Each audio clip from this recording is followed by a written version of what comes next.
Bonjour, bienvenue dans cette émission BELS, Bien-être, les loisirs et la santé, où aujourd'hui on va parler encore une fois des gens porteurs de handicap, mais pour montrer combien ils peuvent être capables différemment, peut-être éventuellement du côté d'un tour de l'île par exemple, ou de la musique. Et pour développer ce sujet, nous allons commencer par accueillir, honneur se doit, on va commencer par les dames, Sabrina. Bonjour. Sabrina, vous êtes la maman de Claude. Claude qui lui est non-voyant. Hein. C'est bien ça. Alors, on va continuer par le fils, du coup. Claude Louise, bonjour. Bonjour, Claude, tu as quel âge? j'ai 15 ans. 15 ans, t'es grand pour 15 ans. J'aurais cru que tu en avais 17. Claude, donc, tu vas nous parler de quoi aujourd'hui? De musique et de vélo? Oui. Alors, Claude ne fait pas que du vélo et de la musique, mais bien évidemment, on a voulu le suivre sur plusieurs épisodes différents pour montrer qu'une personne, un individu, malgré le handicap, peut s'adonner à différents loisirs, à différentes activités, qu'elles soient scolaires, qu'elles soient périscolaires ou qu'elles soient dans une association. Montrer bien que c'est un individu entier qu'on peut accueillir de différentes façons, à différents endroits. Pour continuer ce tour de table, nous accueillons donc Monsieur Cossanel Philippe. Bonjour. Monsieur Cossanel, vous êtes du côté de l'Horizon, on vous a déjà accueilli. Oui, au lycée professionnel de l'Horizon à Saint-Denis, et professeur d'éducation physique. Et justement, dans cette fonction-là, vous allez nous parler d'un tour de l'île. Tout à fait. Alors, bien sûr, tout a été organisé, millimétré, tout est prêt comme sur du papier à musique. Oui, puisqu'on a eu plusieurs reports, donc on a eu le temps de préparer, repréparer tout ça. Alors, justement, pour parler de musique, on a aussi un professeur de musique qui, lui, donc, est dans les petits papiers et qui enseigne la musique, mais pas forcément avec papier pour Claude. Monsieur Bernard Racotondrini. Alors, j'ai préféré qu'il dise son nom lui-même, bien évidemment. Vous êtes prof de musique, donc, et vous avez Claude dans votre école. Tout à fait. Voilà, j'ai eu le plaisir de le recevoir et de découvrir beaucoup de choses grâce à lui. Alors, pour commencer, on va développer cet aspect vélo. Monsieur Cossanel, le tour de l'île dont vous parlez, où Claude va participer, comment s'appelle-t-il? Comment est-il né et vous en êtes à quelle édition? Donc ce sera la 3e édition de l'Incanella Tour, du nom de Jean-Pierre Incanella, qui était enseignant émérite, et à qui on doit, notamment des générations d'élèves, doivent une ouverture sur le monde. C'était un directeur de SECPA. Voilà, donc c'est la 3e édition et cette année, nous aurons donc des cyclistes, des élèves des différents lycées de Saint-Denis, mais aussi des rollers. Et j'ai cru comprendre dans le dossier que vous m'aviez envoyé qu'il y aura aussi des monoroues. Tout à fait. C'est quoi? Oui. C'est les vélos comme dans les siècles là ou... Presque, oui, mais sauf que eux, ce sont des monoroues électriques et qui permettent de rouler assez vite. Et donc, donc une autonomie pour pouvoir faire peut-être des kilomètres, une centaine de kilomètres, c'est ça? Oui, tout à fait. D'accord. Claude, toi, ce sera ta première participation à Saint-Incanella. Oui. Comment tu t'es préparé? Par des entraînements avec les sorties au lycée. Et aussi en dehors du lycée, je m'entraînais avec mes éducateurs. Alors, on peut peut-être faire un coucou à ces éducateurs. Comment ils s'appellent? Laurent Lachoumaya et Pascal Gigant. Donc, tu fais du vélo avec eux. Et tu le fais comment? En tandem? Oui. Alors, du coup, toi, tu suis en fait. Mais est-ce que, du coup, tu dois pédaler vraiment ou des fois, quand tu es fatigué, tu as le droit de te reposer et il tire le vélo? Non, il faut pédaler les deux sur un tandem, il faut que les deux pédalent. Ça fait longtemps que tu pratiques le tandem? À peu près en nombre d'années, hein, vaguement. Ça fait 1 an, 2 ans, 5 ans? Maman peut-être à l'aide? Au moins 3 ans. Au moins 3 ans. Au moins 3 ans. Parce que maman, si j'ai bien compris, parce que pour préparer l'émission, j'ai échangé avec l'éducateur, hein, c'est un Laurent Lachoumaya, Oui. et qui m'expliquait qu'ils ont une culture du tandem. C'est une activité qui est très prisée au centre de la ressource, là-bas, avec l'IRSAM, pour accompagner les sportifs qui ne peuvent pas être tout seuls à vélo, mais qui peuvent quand même travailler cette pratique. Oui, Claude T monte tous les mercredis après-midi. Après les cours du collège, il a commencé et voilà, il a toujours aimé ça en fin de compte. Donc, passionné de vélo, et le fait d'être aveugle n'est pas un frein. Pas du tout. Pas du tout. Claude, c'est quelqu'un qui aime découvrir la vie, qu'il est curieux et que il veut aller de l'avant, quoi. Son handicap, en tout cas, il ralentit pas du tout. Oui. Et du coup, si son handicap ne le ralentit pas, est-ce que les portes sont spontanément ouvertes partout ou il y a eu parfois des portes qu'il a fallu un petit peu pousser pour entrer? Alors là, pas du tout. Hein. Les portes, la plupart du temps, les fermer. Je vois votre visage que là, ça se ferme là. Oui. La plupart du temps, il faut vraiment il y a une souffrance, batailler. Il y a une quoi. souffrance des parents quand ils rencontrent ça. Souvent. Souvent, mais moi, maladie, mentalement, physiquement, maladie, me dit, ne baissera jamais les bras. Quoi. Sauf comment, mais essaye de trouver une solution pour mes enfants. Monsieur Cossanel, une mère courage. Un exemple. Vous êtes là. Alors, elle a le droit de tout dire quand même. Est-ce qu'au lycée où est Monsieur Cossanel, est-ce qu'il a été accueilli correctement? Ce sont des amours. Franchement, le lycée de l'Horizon... Redites-le, parce que je suis sûr que le proviseur... Il s'appelle comment votre proviseur, Monsieur Cossanel? Monsieur Spagnol. Il va être content de le savoir, mais derrière lui, toute une équipe, bien évidemment. Oui. Donc, vous me disiez... Franchement, merci beaucoup. Le lycée de l'Horizon de Saint-Denis, ce sont des amours. Le personnel, depuis le début jusqu'à la fin, franchement, merci beaucoup. Monsieur Cossanel, dans cet accueil qu'on entend avec un retour du cœur, qu'est-ce qui fait que ce lycée est ressenti comme ça? Il y a des formations spéciales pour les profs. Quelle est la principale qualité pour accueillir?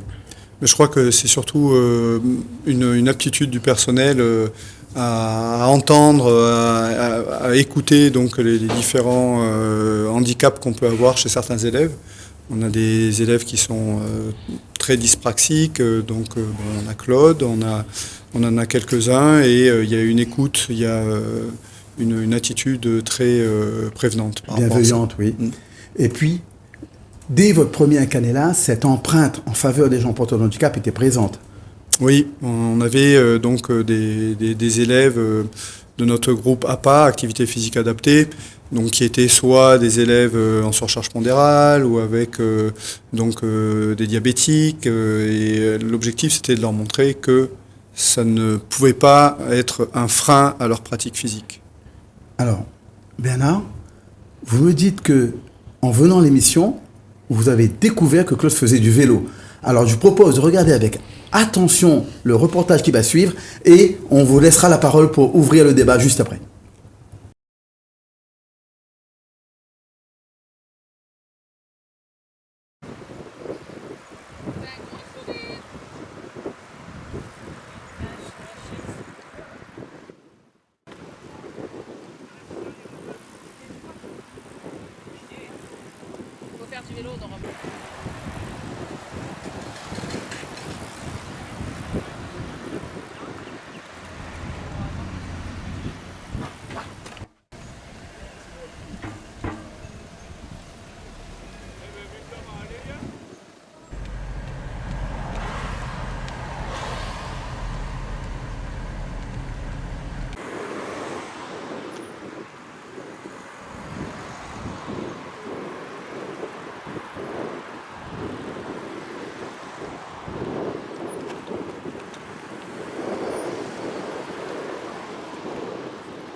Qui est-ce qu'on voit à l'écran, M. Cossanel? Donc là, ce sont des élèves du lycée qui ont... C'était samedi, donc samedi, on a fait dernière sortie de préparation autour de Lille. Donc là, on voit des éléments que l'on révise avant le Tour de Lille, donc au niveau sécurité. C'est important le rangement en bataille? C'est important parce que ça permet de prendre moins de place sur la voie publique et d'avoir une attention beaucoup plus... Et à chaque fois que c'est possible, vous le faites sur le gazon, mais là, il n'y a peut-être pas de place. Oui, tout à fait. Donc on est allé du côté du Barachois, on a testé certaines choses au niveau sécurité, et notamment on a mis des frites au niveau des vélos et on a pu se rendre compte que... Alors, là, il y a le jeune homme qui parle, on va l'écouter. On avait rencontré sur le... besoin de pneus, de changer avant de reprendre la route. Oui. Et puis on est reparti aussitôt que réparé. Quelles sont les consignes que vous avez données aujourd'hui à vos partenaires? De rester à droite. Et quand le groupe est dispersé d'avertir pour que le chef peut-être ralenti pour tous les autres suivre au même rythme. Pour faire ralentir quand le chef de tête est devant pour qu'il sait que les élèves derrière sont en ralentissement, on dit moins 1. Et quand le groupe est vraiment espacé, on dit moins 2. Pour que le chef ralentit pour que tout le monde roule au même rythme. Et quand on arrive pour ralentir un rond-point, on fait le signe de ralentir pour que tous les autres font passer le message, pour qu'ils ralentissent, comme ça on passe en même temps au rond-point, comme ça, il n'y a pas personne qui va se derrière. Donc, M. Cossanel, là, vous êtes du côté de... De Sainte-Suzanne, on voit le phare et donc C'est le tunnel, là, du coup, qu'on voyait, là. Tout à fait. Et la pluie, puisque dans chacune de nos sorties, on a eu la pluie, donc on est paré pour tous les temps. Oui, mieux vaut prévoir le pire et être prêt pour le beau temps. Oui. Ah, cette élève, elle est en quelle classe? Ça, c'est notre chargé Chat noir dans le groupe. Ben, parce que deux samedis d'affilée, il y avait la pluie, il y avait fort et tout, il y avait tout, il y avait le vent, ça là. Et là, aujourd'hui même, quand nous, ce matin, nous arrivons, on avait encore la pluie. Bon, et à ton avis, qui c'est le chat noir dans le groupe? Alors là, ben, on ira les cœurs. Ral le cœur.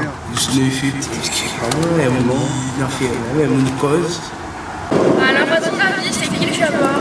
C'est peut-être celui qui dit qui est. Le Black Mimit is me. Moi, à ton avis, c'est qui le chat noir? Je ne connais pas de chat noir, mais je connais Gros Minette. Ah là, il a Gros Minette. À ton avis, c'est qui le chat noir? Je pense que c'est monsieur Foucault, parce que tous les 2 minutes, il dit le chat noir, ça Alors, à ton avis, c'est qui le chat noir? Alors pour moi, je pense que c'est moi. Parce que là, je pensais avoir aller jusqu'au bout, mais finalement, j'ai eu la poisse. Je suis pas allé jusqu'à fond. Du coup, je pense que c'est moi. Alors, à ton avis, qui est le chat noir? Selon moi, c'est M. Cossanel, vu qu'il voulait qu'il pleuve pour pouvoir pour nous interroger par rapport à sa question. À ton avis, c'est qui le chat noir? Le chat noir. Ça peut pas être moi parce que c'est vrai, je suis noir, mais c'est pas moi. C'est Moïse parce que c'est Moïse. Non, je le dis vraiment, franchement, c'est Moïse le chat noir. Bon, Monsieur Cossanel, ça occupe une grande place, ce chat noir. Expliquez-nous un peu, il y a eu beaucoup de malchance dans ce temps de préparation? Racontez-nous un peu. Oui, avant que je revienne à Bernard. Nous avons des sorties donc assez arrosées. Et puis, on a eu des reports successifs par rapport à ce Tour de l'île. Donc, à chaque fois, on était à la recherche du chat noir. Donc, on s'est amusé un petit peu en fin de reportage avec cette notion. Et sur les 2 années précédentes, là, ça a même carrément été annulé à cause du Covid et des conditions sanitaires. Tout à fait, oui. Donc, on est très content que cette édition ait lieu. Si je compte bien, on aurait dû être à l'édition 1 Canela 4 ou 1 Canela 5 aujourd'hui. On est à 1 Canela 3. Vous avez vu en première image Claude passer avec le tandem. Ça évoque quoi pour vous? C'est une surprise? Oui et non, c'est-à-dire que ça me confirme toujours ce côté aventureux de Claude, qui m'a surpris dès le début, ce fait d'aller de l'avant systématiquement, parce que dans les quelques vidéos que j'ai pu avoir le plaisir de regarder, c'est que je le découvrais sur un fauteuil aussi en train de jouer au tennis. Je l'ai vu aussi donc avec cette histoire de vélo, mais vélo où il était tout seul et guidé par quelqu'un. Donc non seulement il faut effectivement avoir cette énergie qui est remarquable chez lui, et puis en même temps ça nous apprend tout le temps à quel point il faut avoir confiance en l'autre. Et je suis sidéré par la capacité que Claude a toujours, parce qu'enfin il suffit de se mettre un petit peu à sa place, et justement nous on peut le choisir, mais de fermer les yeux, de ne rien voir d'autre, et donc de faire confiance à ceux qui vont vous guider aussi autour. Voilà. Alors, madame, est-ce que la culture du sport est familiale? Non. Donc c'est vraiment l'institution IASAM qui a réussi tout petit à donner à Claude cette envie-là. Oui. Qu'est-ce qui lui a donné encore à Claude? L'IASAM, franchement, Bana aussi, s'il n'était pas là, franchement, je ne crois pas si aujourd'hui, on aurait été comme moi-même mêlé. Parce que Bana était là pour être dans tout, hein, dans les papiers, pour même l'éducation de Claude. Ben, parce que quand il était petit, moi, ça les fait tout. On est les enfants handicapés. Dès qu'ils avaient une activité, il était volontaire, vous l'inscriviez. Voilà. Et Bana, elle a toujours été là pour guider à moi, quoi. Un grand cocorico à eux aussi. Voilà. On va dire que c'est leur métier, mais ils sont allés au-delà de leurs obligations institutionnelles, ils sont allés vraiment avec la bienveillance et ils ont vraiment porté Claude. Voilà, et puis je l'ai à l'écoute de l'enfant, moi personnellement pour Claude, quand Claude par exemple t'a dit que il te veut essayer ça, Bana te dit pas les non. Vous veut essayer, oui, ça. Et après, on dit si vous aime pas. Mais Bana te dit pas non. Ah, mais écoutez, vous titillez ma curiosité. Il faudra absolument que j'aille faire un reportage du côté de l'IASAM. Quand il y a des gens de cette qualité-là, on ne veut que les citer à titre d'exemple pour donner envie aux autres. Donner envie aux autres d'accueillir. Claude, quelles sont les différentes activités que tu pratiques en ce moment, que ce soit à l'école, dans les clubs ou autre? Ah, j'oubliais. Vous êtes surpris par ma tenue? Eh bien, je vais mettre debout, vous allez voir complètement, parce que c'est un pari que j'ai perdu et j'honore mes paris.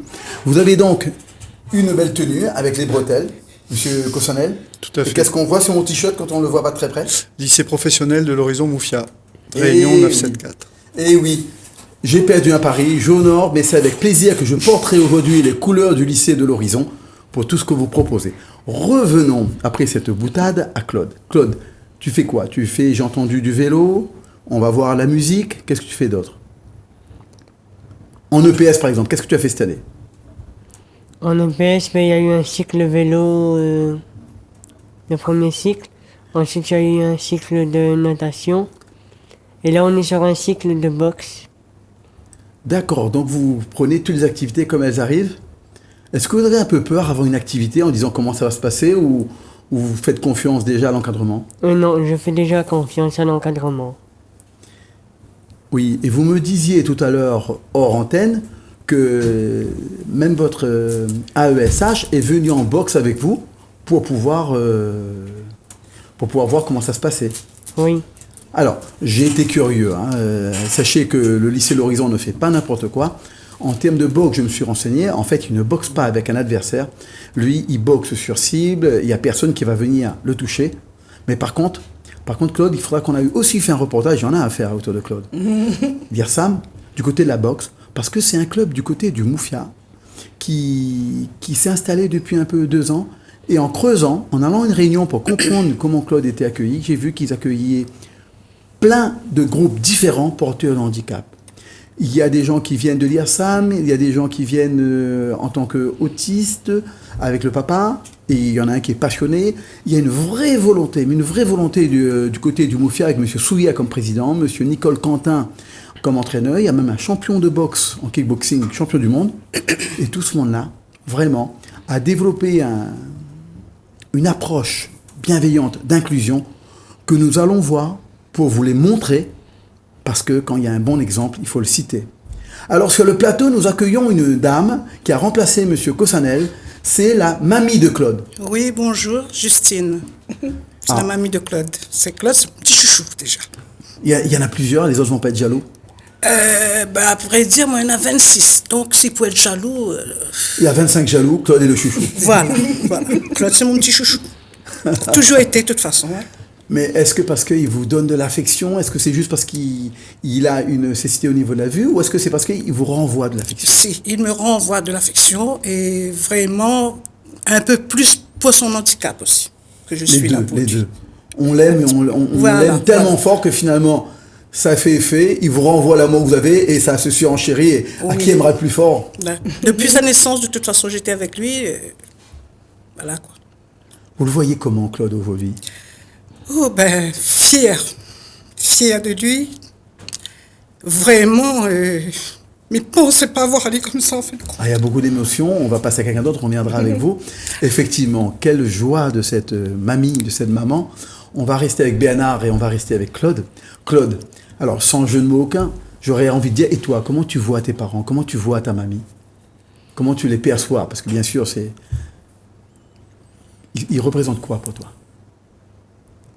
Ben, je reçois beaucoup d'affection de leur part et... Tu es heureux? Oui. Tu sens l'amour qu'ils ont pour toi? Oui. Et est-ce que tu sens éventuellement de la jalousie des cousins, des cousines, des frères et sœurs non. par rapport au chouchou que tu es pour mamie? Non. Tu es le chouchou de tout le monde en fait. Il y a unanimité. Oui. Bernard, et est-ce que dans votre club, d'école de musique, pardon, est-ce qu'il est aussi le chouchou? Ah oui, il attire beaucoup de monde. On se demande comment il fait. Et pas par rapport simplement au fait qu'effectivement, il n'a pas la possibilité de voir. C'est dans ce qui transpire chez lui. Et j'avoue que pour moi, en tant que prof, la première question que je me suis posée quand j'ai eu la chance de l'accueillir dans ma classe, parce que je peux le dire, c'est une chance pour moi, c'est que bêtement, j'ai eu le réflexe d'abord de me dire, mais comment je vais faire en tant que pédagogue? Qu'est-ce que je dois construire? Et puis très rapidement... C'était une question avec peur ou juste une question? C'est-à-dire que j'avais envie de bien faire. Et donc cette envie de bien faire, évidemment, c'est un stress, donc c'est pas forcément négatif, mais de vite se rendre compte que le problème se posait pas à ce niveau-là, c'était un problème humain.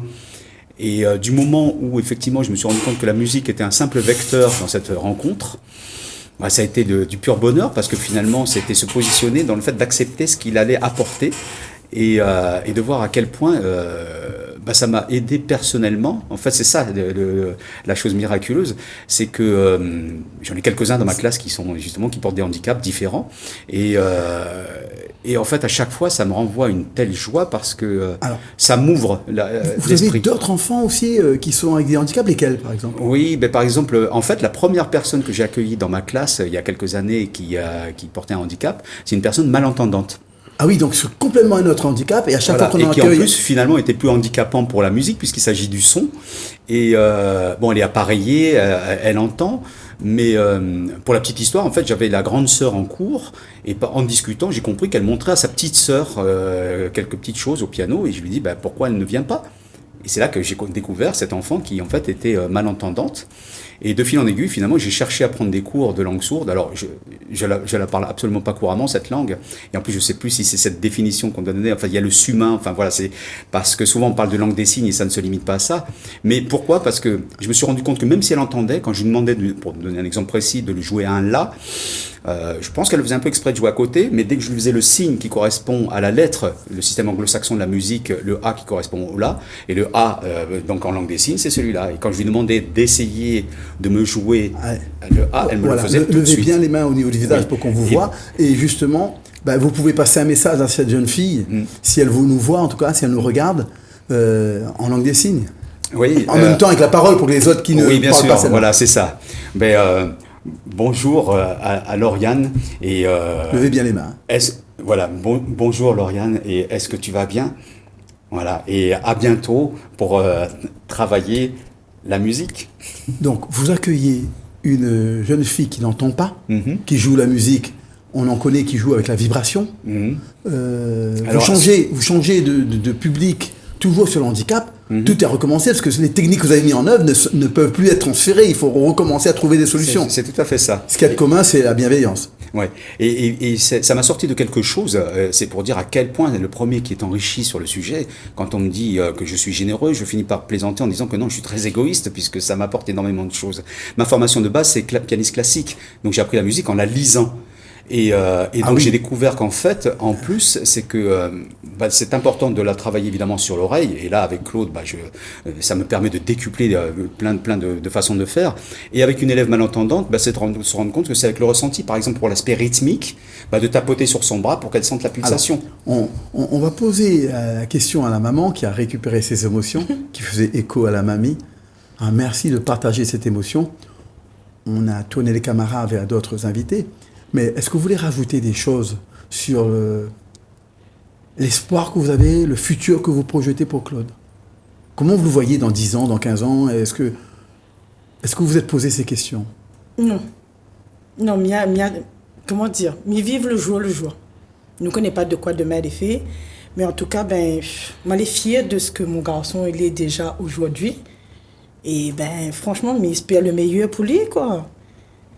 Et quand vous dites que vous ne projetez pas, vous vivez au jour le jour, vous avez d'autres enfants? Oui. Est-ce que pour les autres, vous avez une projection ou c'est pareil au jour le jour? Non.